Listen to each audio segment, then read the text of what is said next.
ദൈവത്തിന് സ്തുതി. പ്രഭാത കിരണത്തിലേക്ക് സ്നേഹവന്ദനം. ഭാഗം 1780. ഇന്ന് നവംബർ മാസം 14-ാം തീയതി 319-ാമത്തെ ദിവസത്തിലെത്തി. നടന്ന വഴികളൊന്നും അത്ര ശരിയായിരുന്നില്ല, കൃത്യമായിരുന്നില്ല, ലക്ഷ്യത്തില് എത്തിക്കുന്നതായിരുന്നില്ല എന്നൊക്കെ എപ്പോഴെങ്കിലും തിരിച്ചറിഞ്ഞാൽ ആ നടന്ന വഴികളെക്കുറിച്ചുള്ള അത്തരം പശ്ചാത്താപം എത്ര നേരത്തെ നമ്മൾ ഉണ്ടാകുന്നുവോ അത്രയും നേരത്തെ നടക്കാനുള്ള വഴികളിലേക്ക് നമുക്ക് വെളിച്ചം വീണ് കിട്ടും. അവസാന നിമിഷങ്ങളിലെ തിരിച്ചറിവ് ആർക്കും ഒരു വിധത്തിലും ഉപകരിക്കപ്പെടുന്നില്ല. തെറ്റിയ വഴികളിൽ നിന്ന് ചിലപ്പോൾ തിരിഞ്ഞു നടക്കേണ്ടി വരും. അതും ഓർക്കണം. ചിലപ്പോൾ മാറി നടന്നാൽ മതിയാവും. ഏതായാലും തിരഞ്ഞെടുക്കാനും തിരുത്താനും സമയം വേണം.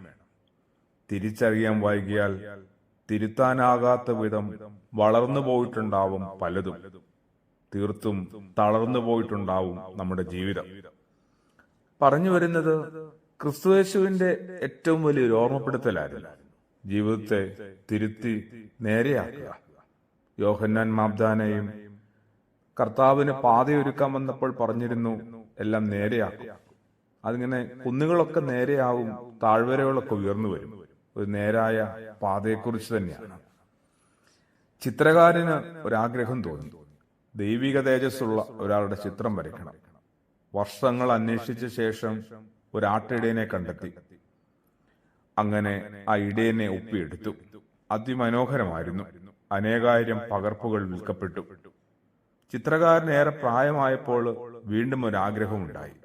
മനുഷ്യനിലെ പൈശാചികത പ്രതിഫലിക്കുന്ന ഒരു ചിത്രം കൂടി വരയ്ക്കണം.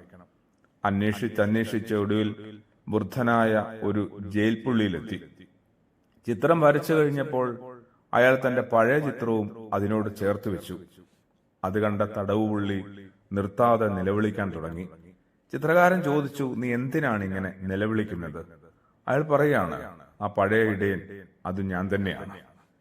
എല്ലാം തിരഞ്ഞെടുക്കാനുള്ള ഒരു സ്വാതന്ത്ര്യം ജീവിതത്തിൽ ദൈവം തന്നിട്ടുണ്ട്. നമ്മൾ ഓരോരുത്തരും അത് എങ്ങനെ തിരഞ്ഞെടുക്കുന്നു, വിനിയോഗിക്കുന്നു, എന്തിന്റെ പിന്നാലെ പോകുന്നു എന്നതൊക്കെയാണ് ജീവിതത്തിന്റെ ബാക്കിയെ കൃത്യമായി അടയാളപ്പെടുത്തുന്നത്. ജീവിതം ഇങ്ങനെ വിധി പോലെ വന്ന് വീഴും, വന്നു ചേരുമെന്ന് കരുതാൻ പാടില്ല. കൃത്യമായ ഒരു പദ്ധതികൾ ആസൂത്രണം ചെയ്ത് അതിൽ അവനവന്റെ കർമ്മവും ധർമ്മവും ഒക്കെ കൃത്യമായി നിർവഹിച്ച് മുമ്പോട്ട് പോകണ്ടേ. അങ്ങനെയാണ് ഒരു ക്രിസ്തു അനുയായി ഭൂമിയിലെ തന്റെ ജീവിതത്തെ ഏറ്റവും അഴകുള്ളത് ആക്കി മാറ്റുന്നത്. അഴകുള്ള ആ ജീവിതത്തിന് എന്തുമാത്രം ആഴവുമുണ്ടാവും പ്രാർത്ഥനയോടുകൂടി. ആമേൻ.